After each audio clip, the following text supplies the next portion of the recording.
prosperity, liberty, and democracy.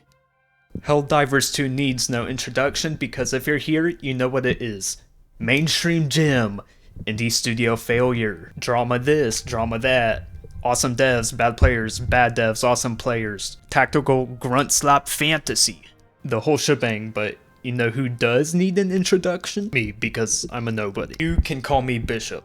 Longtime Helldivers fan, I played the first game before it was cool, hardcore player, and a forum-dwelling chud. Though there are more annoying people out there than myself. If you know, you know. But I'm not here for drama or bashing because I don't get paid to do this. I've redone this intro a few times because the nature of this video has changed a little bit as I've continued into it. Originally, I came off more intellectual and, you know, you hear my voice. I'm not doing that. This is an informal, pretty silly video where I just address problems I have with the game and how I would change them. And be for real, we're Helldivers, we don't think that hard. It's not all encompassing, I barely talk about balance. And obvious disclaimer is obvious, but I know how people can get. These are just opinions, ideas, and I know it's not a perfect game or studio or fan base, but it's nice to see what other people think. Some people take it so seriously, but we're just here to have fun, right?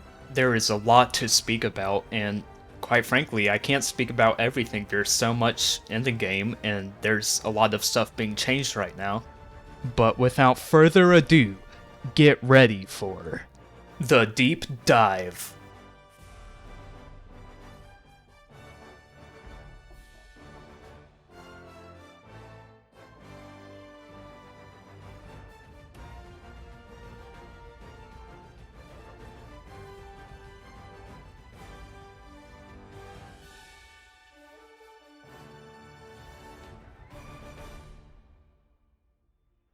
Look familiar?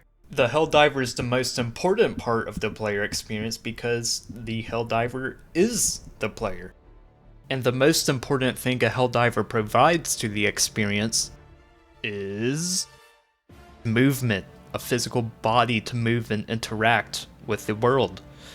Luckily, I don't need to explain too much how important this is, but I do have to point out Helldivers does have a solid and recognizable movement system with things like signature dive move, but it's not robust and it's not conducive to teamwork in some ways, along with bugs that should be fixed. So I'll come right out the gate with this idea, an unarmed movement mode. Just open hands, just swinging your arms around for like a movement boost, because these assets already exist in the game. These animations exists on your ship and tutorial where you just move without a weapon in your hands. So it would be nice to have an option where you can unequip what you're using and just get like an extra 20 points of movement speed because your character can balance better or whatever. For cooperation, a follow-up idea I have is extra maneuvers or stances you can put yourself in and assist others to move up or across terrain and walls and such. But this would require the creation of new assets and animations, so I'm not betting on it or anything, but I think it would be pretty cool for assisted maneuvers and such to scale like automaton walls and get around. That ends the movement portion, and the only really other notable thing about the Helldiver as a player is the health, which means, yeah, stems. And stems are in a peculiar place because they allow you to take a bit of punishment for 4 seconds, but also the experimental stems booster exists, which allows you to take a bunch of punishment for 4 seconds. So it's in this kind of weird place of, oh, hey, just take experimental stems, right? And ultimately that means the stem is just a get out of jail free tool. The experimental stem booster just makes that the objective best it can by a mile. So this may be the first spicy take, but instead of 125 health per second for 4 seconds, it should be 75 health per second for 8 seconds. So mathematically that boils down to 100 extra total healing. Remember, a Helldiver has 125 health regardless of armor. And I think it would end up allowing people to stay in longer engagements where they take chip damage and if people really wanted to go in deep and tank a lot of damage, they still have the booster. And I would love such a change for like melee builds and stuff. But tangentially, last and most certainly least is injuries. Yeah, everybody kinda agrees these suck, because either they're there, or you use one of your 4 stems, which you will, and then they're not there. And okay, let's clarify. The premise is you have an affliction to play around, right? But the reality is there isn't much tactic changes or really choice making derived from these afflictions. Like, okay, we get it. You get double punished for getting hit. I'm gonna be so for real. Give it a new mechanic. And the idea I'm going to suggest here is an adrenaline mechanic that scales with your health instead of being an on or off state. And so the way it works is, as you lose health or get closer to dying without regenerating, you will gain downsides and of course be closer to death, but you'll also gain upsides and energy in some way to keep you up and fighting. And I'm thinking the upsides would be more stamina and more melee damage, while the downsides are increased sway and harder stamina regeneration. So while you will still suffer from low health, it might give you benefits in some ways, especially for close quarters combat and running away. And if we're adhering to realism here, I think it could maybe give you additional benefits or downsides like better recoil for long-ranged gameplay, but I'm not sure how that would work out in practice. But yeah, these would be effects that scale linearly with your health, and maybe you'll find a middle ground of damage where you want to keep your health where it is. That ends the Helldivers portion, which is definitely the smallest part of what's coming, but next is missions. Technically speaking, the main goal of the game. Where do I even start? This includes operations, objectives, difficulty, even enemy mechanics, and I will address a lot of things in other sections, but I think the mission structure of Helldivers 2 fails cooperation on so many levels. Let's start with the easiest thing, and let's make an assumption. Let's say most people playing Helldivers 2 want to play a horde shooter. They just want to kill a bunch of stuff. Let's move forward with that idea in mind. I think the biggest threat to Helldivers fantasy is not the objectives themselves, but the difficulty progression. So let's understand how Helldivers approaches difficulties, okay? So you start off at the beginning, right? Level 1, there are very few enemies and very few objectives, and you have a small map size. It's, you know, a very friendly beginner sandbox area to work with. But as you go to the highest levels, with no exception from level 1 to 10, you get more enemy spawns, more structures, objectives, bigger maps, and more mechanics to deal with all at once. And that is a fundamental issue, because then you have all types of players chasing for D10 no matter what they want from the game. You want power horde fantasy, D10, max spawns. You want a tactical fantasy, well, D10, where there's more mechanics and more enemies with complex mechanics. And simply put, the reason the difficulty progression is so bad is because they change so many mechanics and rates at once. They change a lot of things by little steps, instead of a few things by huge steps between difficulties, which ends up shafting a lot of players, and I'm not even going to get into the online discourse around it. So I come in with this idea. Jack up the spawn rates in earlier difficulties. I'm saying like D5 has the same amount of enemies as D10. Let me explain this. Most people just want to tear down hordes of enemies, and you can get all resources by D5, D6. You don't need to go further than that, because adding a new difficulty won't help. It'll make things worse. We've seen how that plays out. So D1 would be basically the same as it is now, but D2 would have quite a bit more light and chaffiness. I'm not gonna say a lot more, but quite a bit more, with intermittent and rare medium units. And then D3 medium can be just pressing max limit, bunch of chaff and a bunch of medium units. But things switch up at D4 because that's when heavies are introduced. So what I'm thinking is you could pull back on the spawn rates for D4 have less chaff units and a few heavy units throughout the mission for players to get accustomed to them. And then D5, just go back to max spawns with heavies naturally spawning, which means the first half of the difficulty spectrum can be dedicated to just horde shooter and jacking spawn rates so players learn to play together and cooperate against a lot of enemies first, and then dedicate the later half of the difficulties to more complex enemies and mechanics and missions. So we can make late game enemies even stronger and crazier for hardcore players to have even more fun with and more decision making in the later difficulties, without infringing on other people's power fantasy because they don't have enough units to shoot in lower difficulties. But just as bad as the spawn rates is the objective progression through difficulties, which is what objectives appear on what difficulties and how they affect the mission. Let me ask you this. What purpose do all objective types serve?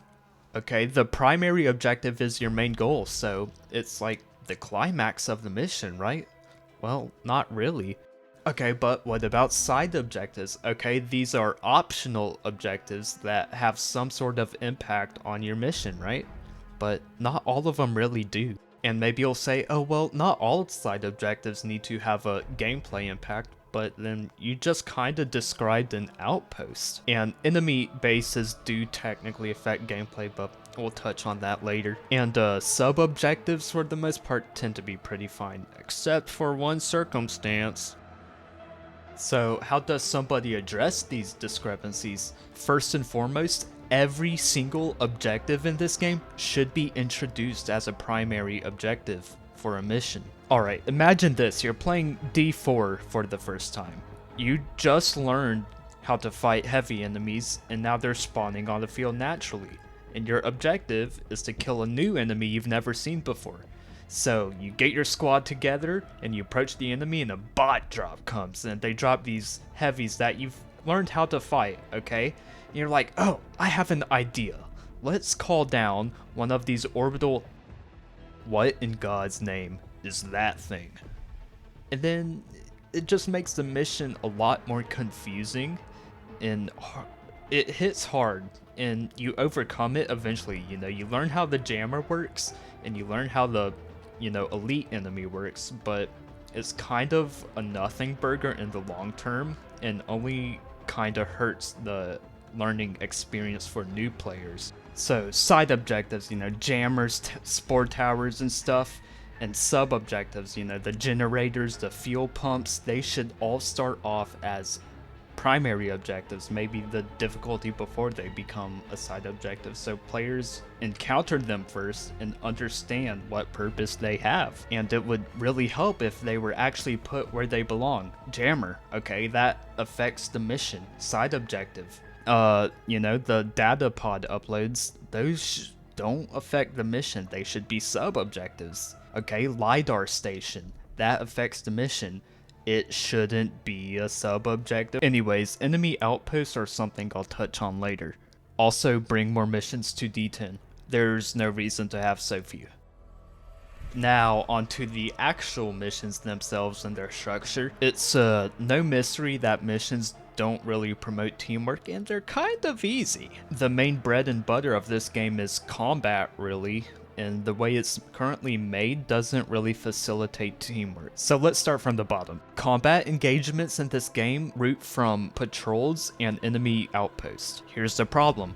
Both of those systems suck, and they're not connected in any way. Kind of. It's kind of hard to identify this when you're actually playing the game, but apparently completing objectives and outposts does have an impact on patrol spawn rates. But whether that's true or not is fundamentally not enough. Keep randomly spawning patrols implemented, but also connect them to the enemy outpost system. Outposts should create enemies that start wandering around the field. Give them a purpose that directly affects gameplay other than giving XP and slips. For the patrols themselves, there should be different types of patrols and reinforcements to attack different types of playstyles. A huge problem is only one enemy reinforcement wave can happen at a time, and running away is a viable strategy. There's a lot of convoluted technical back-end things with patrols, but the main one to worry about is player grouping. Basically, the proximity and number of players near each other affects how many patrols spawn and how easy it is to start an engagement. A problem arises when you see that this doesn't affect the actual reinforcement wave when a patrol calls for backup. And since you can only have one enemy wave at a time, this encourages splitting off while one person or group deals with enemy combat and another can go through objectives with less friction. It's not particularly a deep or difficult tactic to pull off. Solo players should rely more on stealth, more on that later. So what I'm recommending is the game implement multiple enemy reinforcements and reinforcement types using the same system patrols use with player radius. Here's what I came up with. If a squad member is 75 meters or further from the rest of their team, they get hit by an interception, which is mostly lightweight and harasser units to keep the person occupied and swarmed. You could have 4 of these happen at the same time to completely discourage all 4 players from splitting up.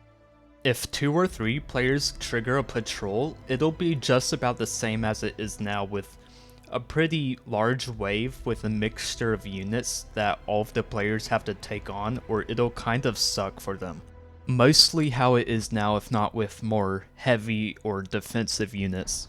Now, if all 4 players are together though, that means there are less enemy patrols spawning, and there's a higher budget for a huge reinforcement wave of enemies to just go all out combat against the Helldivers. So I think allowing multiple enemy reinforcements at the same time and having different dynamics depending on the team's distance from each other would solve a lot of teamwork issues and missions. Also, flying enemies should be able to call in flying only reinforcements. I cannot be convinced otherwise. Now, let's say one exceptionally skilled stealth diver still tries to complete the main objective by himself. I'm not gonna sugarcoat it. Primary objectives should trigger the highest possible reinforcement count whenever the game allows it. Starting up the extraction beacon will also start a smaller wave of enemies. They should be the peaks of the missions. There's not much to say about the objectives themselves, at least not until I get into specifics in the enemy section. Though I will say the terminal mini-games should be updated a little because they're a little predictable. Like the square game, the square will never be on the edges, or the pipe game, you will always have to switch around the pipes from where they are. I would like a bit more randomization in that, but otherwise it's whatever. This final section for missions is a pretty hot take, you know, about all the weapons and loot and currencies you find in missions.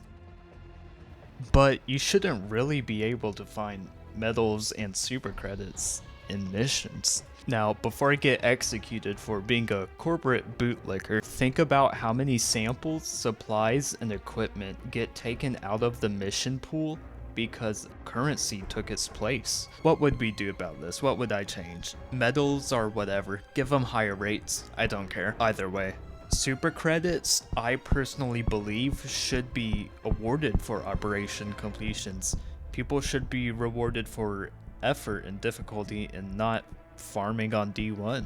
You know, I think like 10 super credits for each difficulty level would be pretty good for operation completions. Like D10 gives you 100 credits for a final mission. I know credits are money and all, but you know, people shouldn't really have to waste their time to farm them. But to replace their disappearance from missions, Arrowhead should allow every support weapon and every backpack to appear in world loot. Players should go into POIs and structures not worrying about money or currency, but progressing the mission. Give players the freedom to plan around scavenging more instead of worrying about currency that isn't samples. I'm not really going to talk about operations or liberation since Arrowhead is reworking that anyways. But you know what really does need a rework? Let me ask you, what are the 3 most important things that decide how a mission flows? The enemies you're fighting, sure. The enemies and structures. Player equipment, maybe. Coordinated loadouts, kind of. Tactics, cooperation. What else could possibly affect missions? Modifiers. Could it be bugs and glitches? Or is it...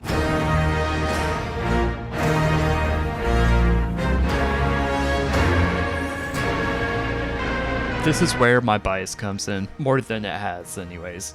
People are too busy arguing about enemies and Helldivers to realize biomes have been rotting in a corner for 2 years, even though they should be just as important as the enemy faction when you're choosing where you want to play.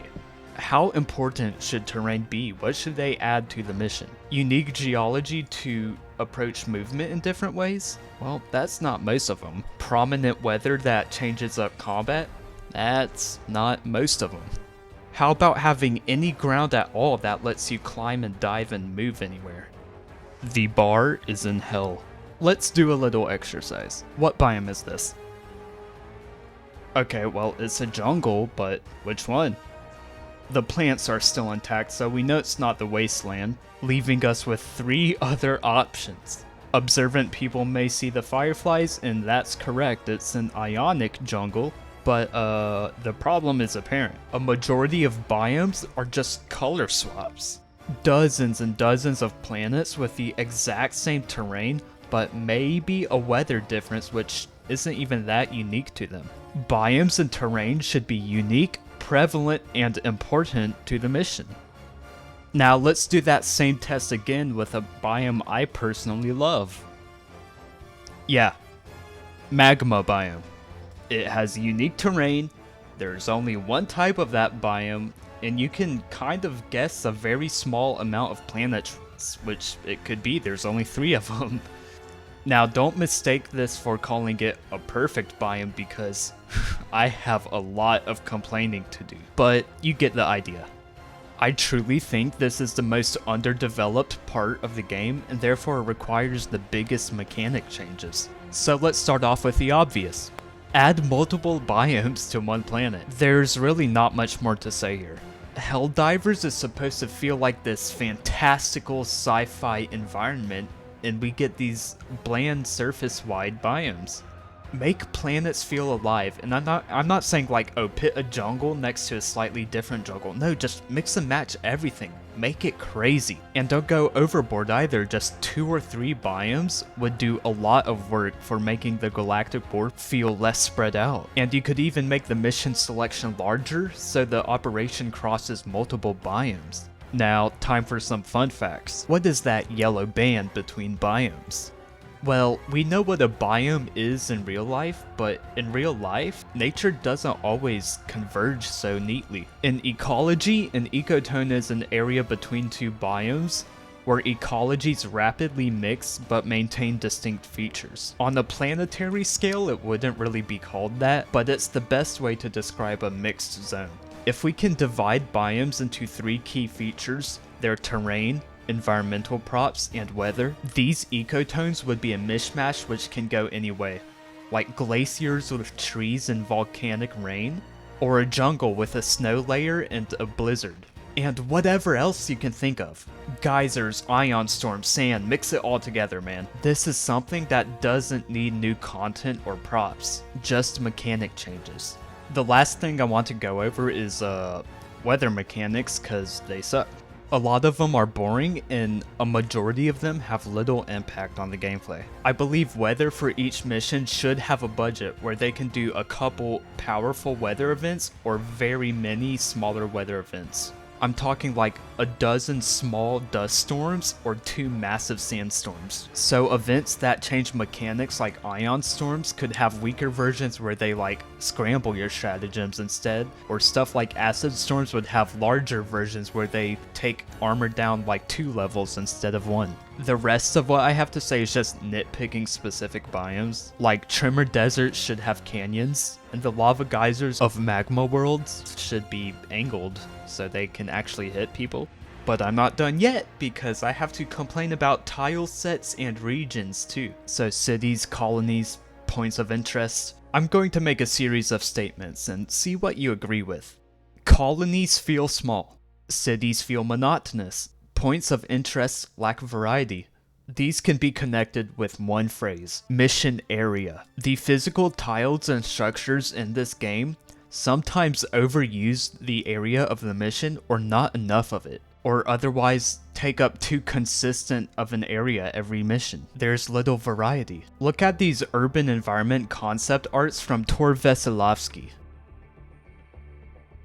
But look at the feelings conveyed here. Cramped connected spaces, but also defined walls that separate the urban areas. It's not that our current urban environments are bad, but it's not enough. There needs to be variety. Colonies that stretch the whole map. Mega cities that have walls that lead out into open fields or even more colonies. Verticality. It's not about what we currently have, but what we don't have. I believe a lot of this can be solved with just simple number changes. Really allow urban areas to spread more or be confined more. But I also see this is the type of thing that will require more content just to have walls to wall off megacities or denser neighborhoods. As far as POIs go, they experience issues because variations come in different sizes and not all of them can appear on D10. All I can really say to that is polish the size of the tiles and maybe even increase the mission area a little bit. But lo and behold, that's the end of my yapping about terrain.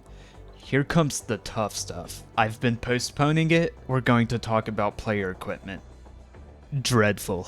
I know. But luckily, before we get into the equipment itself, I'm going to talk about equipment systems, which means, you guessed it, customization, which is a massive can of worms itself.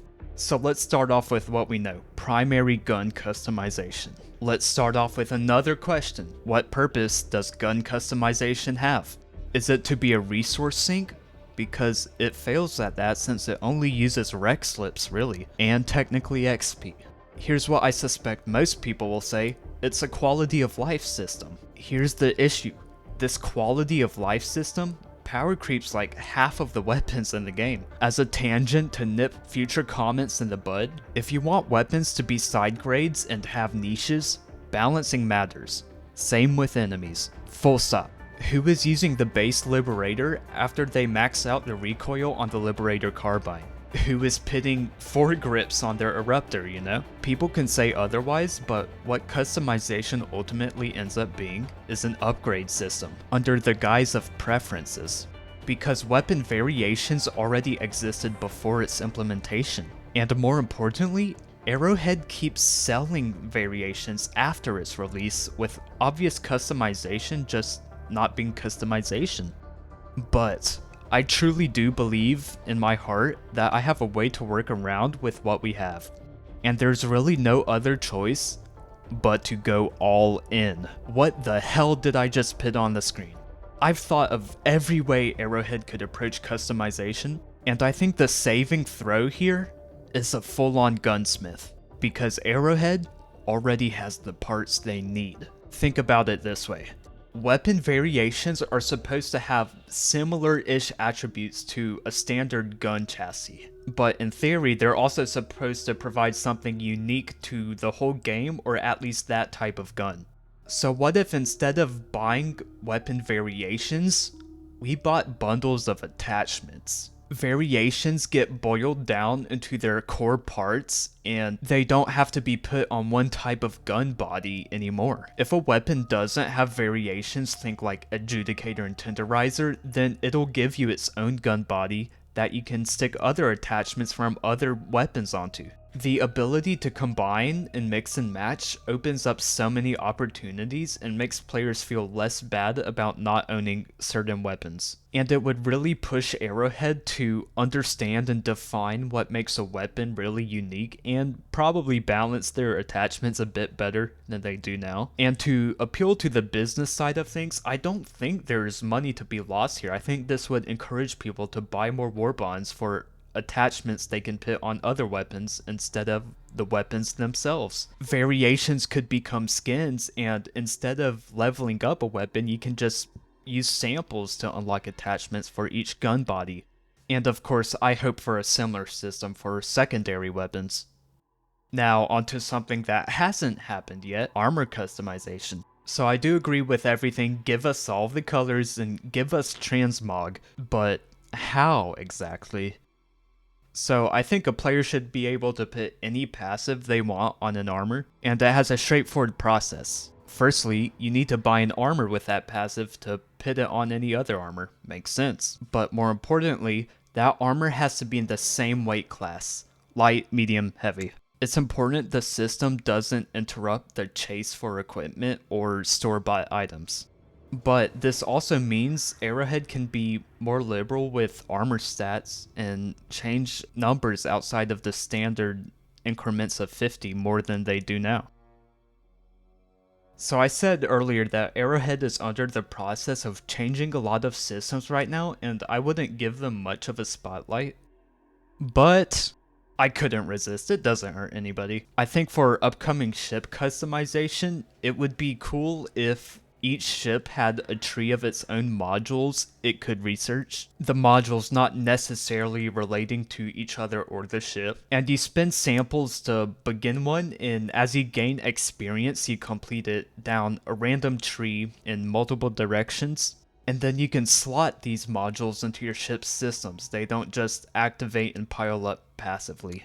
Arrowhead said they're adding a lot more modules, and having all of them active is just simply not going to work out. You can buy new ships, and each ship will give you a new mechanic to work with at a statistical downside. And each ship would have a different amount of slots in each system for specialization.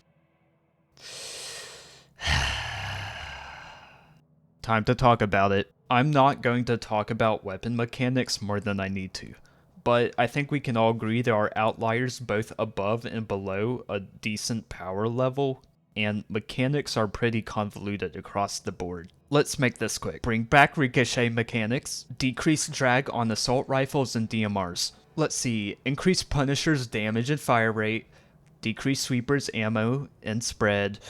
What else? Of course, decrease Eruptor penetration to medium pin, but give it proximity and contact triggers. Okay, that's the venting portion out the way. At least blatant venting. I think ballistic weapons are in a generally decent spot, but things start crumbling when status effects get introduced. Status effect weapons shouldn't have better raw firepower than their ballistic counterparts, and weapons with good firepower shouldn't inflict status effects better. This is why I'm fine with arc weaponry.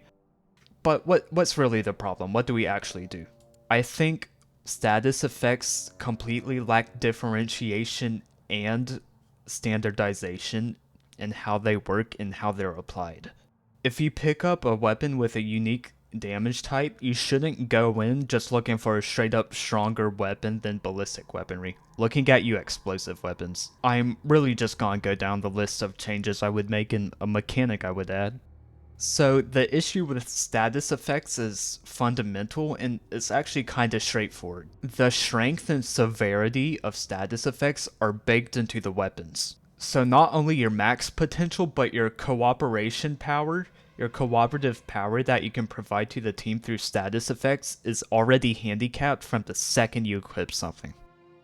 It's like this. You have all 4 members of your squad with pacifiers, and you're just all mag dumping a charger. And no matter how much you mag dump him, the second you all stop firing, the stun is still going to be shorter than a stun pod booster. Every status effect weapon has a build-up mechanic. You have to build up the status effect, but that status effect is hard handicapped intrinsically. So here's what I say.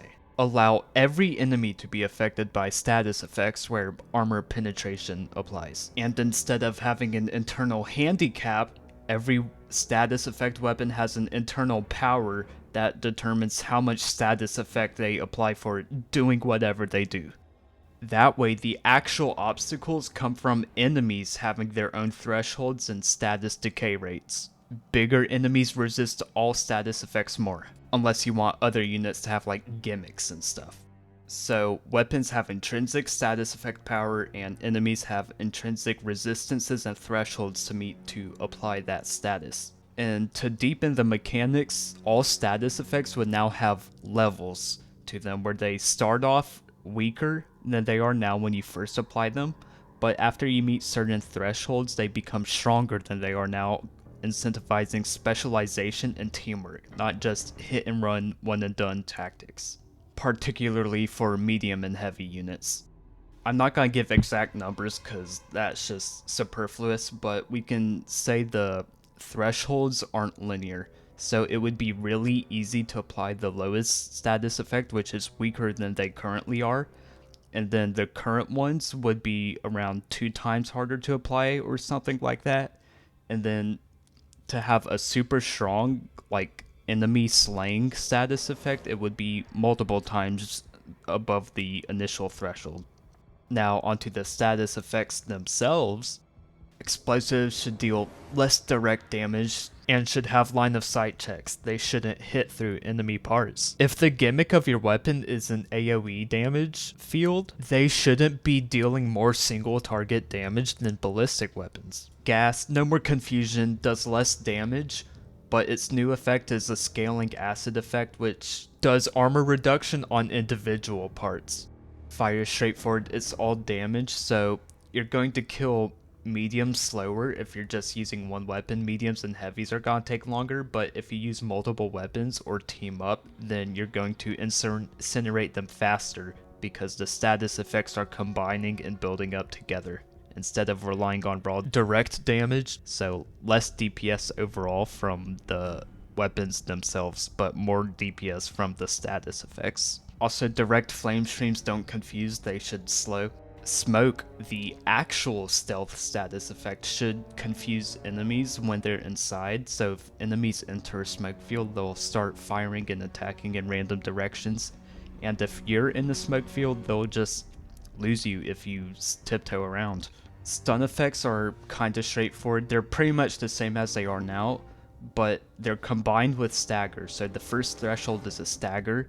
It stops whatever the enemy is immediately doing, and then it's the current stun for as long as you can keep it above that threshold, and if you meet max threshold, it's just perma-stunned until it dies. I have problems with laser beam weapons because they are very good at applying fire for some reason. Like if you've swept a laser across a horde of chaff enemies, it just kills them all because they instantly apply fire. So the idea is it shouldn't apply so much fire itself. It should take time to kill a horde of chaff enemies, but it should stop the decay of enemies already on fire. Arc weapons they're fine. They build up stun normally. The depressing part is over. I don't really like speaking about balancing because, nobody's gonna listen anyways. All that's really left for equipment is stratagems. Add vehicle customization, unlock helipod steering and landing and bouncing, add ship repositioning to every mission, but don't let super destroyers see stratagem beacons if they don't go in the sky. Yeah, that's it, that's all I have. Last but not least is enemies! I love a good enemy, which most of them in this game aren't. Let's call back to the customization section. I said that if weapon niches matter, so does balancing. The same goes for enemies. Enemies can't be too strong to make players suffer too much, but at the same time, most people don't want to admit it, but they can't be too weak. But above all, they lack depth and behaviors that deepen their role in the factions.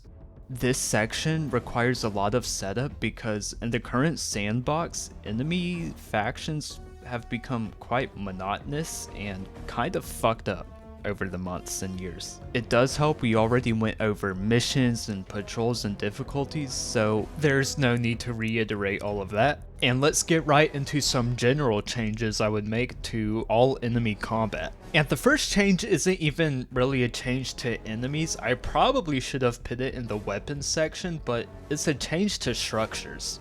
Remove the demolition system. That's crazy. What? But I think we're deep enough into the game's lifespan to understand that the demolition system is practically useless and it only causes more arguments online. Because remember when the commando was added?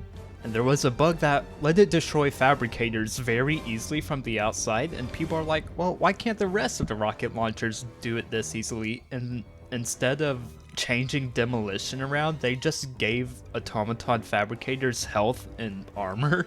And guess what? It works just fine. Nothing bad has happened, and really, why doesn't every structure work this way? I mean, you put all of this effort into an armor and health system, and then you just like ham fist a demolition system in there for some reason. Come on, Arrowhead, bite the bullet. Let people stop complaining about not being able to destroy jammers with their ultimatum or whatever. But also gigabuff the health of pretty much every structure in this game, because we shouldn't be destroying spore towers and bunkers with a couple rockets. Let hell bombs be the first option always.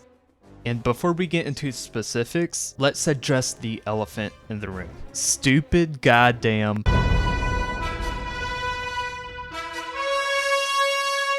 the single worst mechanic in this entire game that screws over every enemy faction. Now, don't get me wrong, I am actually very fine with unpredictable random enemy pools. It just so happens that this system doesn't do that. The system weighs certain enemy combinations on certain missions.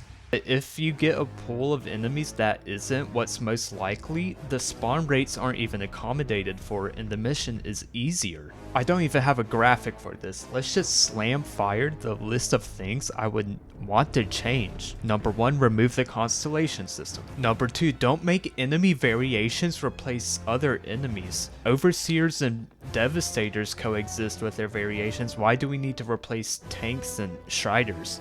Number 3, I made a graphic. This is how I would rework enemy pools for missions. So if anybody has played Deep Rock Galactic, it's like 50% like that and 50% not. The idea is that every unit is able to be in a mission, but a mission needs at least 3 to function. Having at least 1 light, medium, and heavy unit would cover all bases for loadout checks. Surge modifiers would guarantee a unit appears in missions. Spawn rates would be inversely proportional to the amount of units in the mission pool. On the subject of spawns, let's go back to patrols for a moment. I would love it to see these massive hordes of patrols of like migrating terminids or just robots covering the land. So I think missions should allow absurd patrol limits, but at the cost of smaller reinforcements, and the ratio would be random every mission. Now it's time to get into specifics. Of course, we're gonna start with our favorite little fascist, the cucarachas. Let's start off with alert mechanics.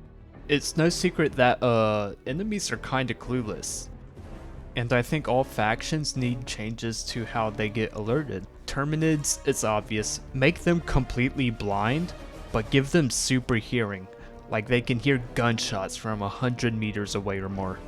And in a similar vein, enemy reinforcements are also monotonous and predictable. Enemy reinforcements are always easy to run away from and provide choke points that can easily be stopped with stratagems. So for terminids, I think they should breach in a larger area with more numerous breach points. I'm talking like 75 to 100 meters away from the source of the breach, with bugs popping up everywhere and surrounding you.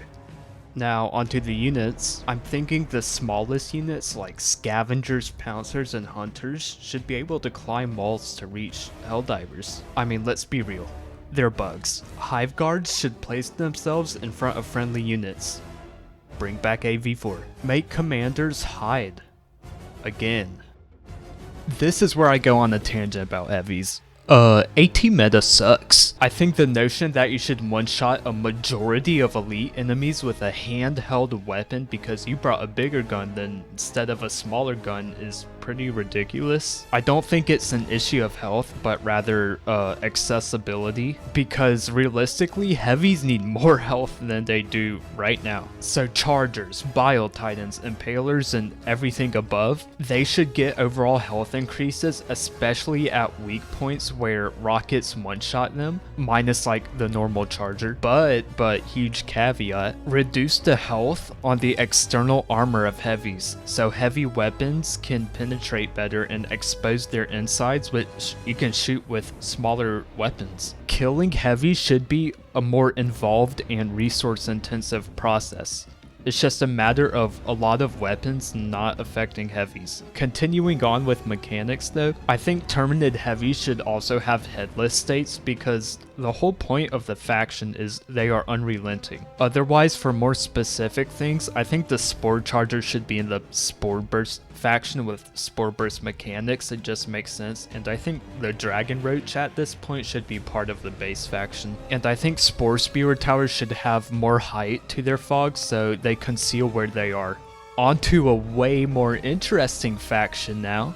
Clankers. Honestly, not much to say because I think everybody wants the same thing from them, but we get there when we get there. The first changes I would make, of course, are to their alert and reinforcement mechanics. They should be the inverse of bugs, so I honestly think we should make them have horrible hearing but super long vision. And I think most people would agree automatons are the easiest reinforcements to counter, so I think they should actually deploy super far away from the Helldiver. Because the major balance change I would make is that they engage from much further and they're way more accurate, but their projectiles deal less damage other than rockets and cannons, of course. But their blaster projectiles deal like minimal damage.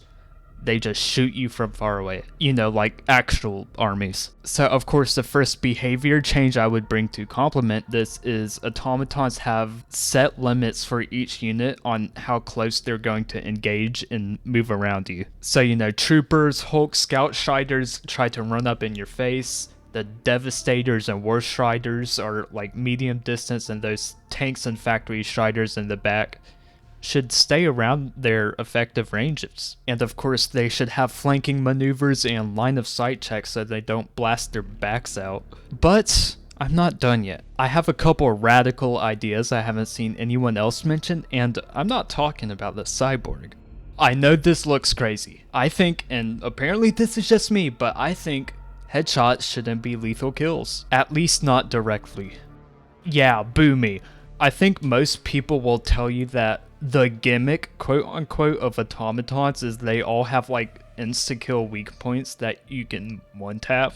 And me personally, I just don't think weak spots are a gimmick. I think that's normal game design. But automatons are known for high armor and health values. So while the faction does get swept by precision kills, the idea that comes to my mind is dismemberment. Players should be incentivized to shoot literally anywhere other than the exact same spots for every enemy. The automatons are who they are because of their limbs and weapons, not because of their tiny little heads. Therefore, shooting limbs should make automatons bleed. But precision head kills should still be rewarded with the highest bleed rate and a confusion effect. Players should focus more on the weapons, which goes well with my next idea. I mean, it's self-explanatory. They are modular machines. Make them modular. We don't even need variations. We don't need an Annihilator, Shredder, Barrager tank. Just give us a tank and slap whatever the hell you can on top of it. I never understood why the faction with clearly defined bodies and interchangeable limbs just don't have randomized limbs and weapons. Like, that would be cool as hell. I will not elaborate anymore.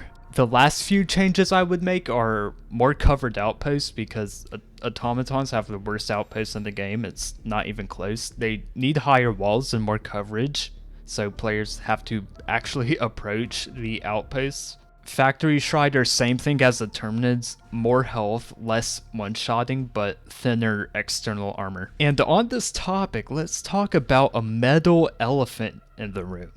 Who in their right mind thought a Vox engine needed less health than a Factory Strider, and a very easy limb kill if you destroy both of its turrets? Increase its health, but that's all for automatons. Last and definitely not least is my favorite faction, the Illuminate. And quite frankly, I think they are very well designed, faction, quality over quantity, but all of the units have some decent depth to them, and I would make, honestly, minimal changes. I think the biggest change I would make is to their reinforcements. Warp ships are the toughest reinforcements to take down. So instead of multiple ships beaming down once and flying away, I think there should be fewer ships that beam down multiple times so they linger a little and spread out over the area so players have a better chance to shoot them down.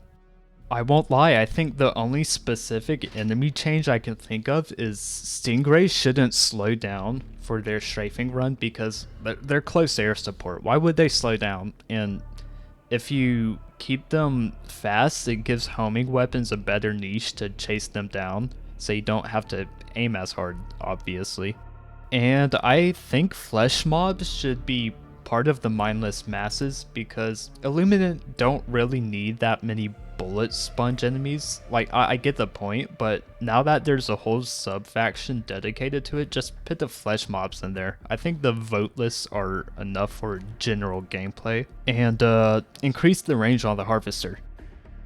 But that appears to be the end of anything meaningful, I have to say, if any of that was in the first place. Like I said, it wasn't meant to be like a super serious or nuanced video, but Helldivers means a lot to me personally, and more than anything, it was really just an outlet for venting. If that showed at all throughout the video, I'm sure it did at some points.